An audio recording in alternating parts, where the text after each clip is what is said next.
Dasturimizni ijtimoiy tarmoqlarda keng muhokamalarga sabab bo'lgan xabarlar bilan yakunlaymiz. Qaysi millatdansan sen?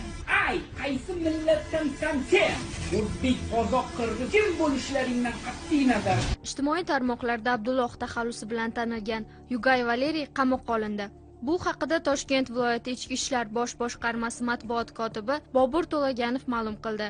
2024-yilning oktyabr-noyabr oylarida Koreya Respublikasida bo'lib turgan vaqtida o'zining ijtimoiy tarmoqlardagi ommaviy sahifalar orqali millatlararo nizo keltirib chiqarishi mumkin bo'lgan milliy qadr-qimmatni tahqirlovchi hamda diniy e'tiqodga ko'ra fuqarolarni kamsituvchi so'zlar bilan O'zbekiston Respublikasi fuqarolariga nisbatan qator haqoratli chiqishlar qilib borgan.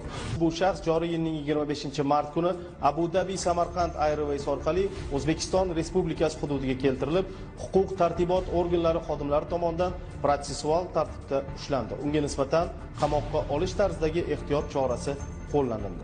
Ijtimoiy tarmoqda xalqimizni haqorat qilganman. Men hammasini shu aktiv uchun qildim, tanilishim uchun qildim. Lekin bu narsani hammasini tushunib yetib, juda qattiq pushaymonman.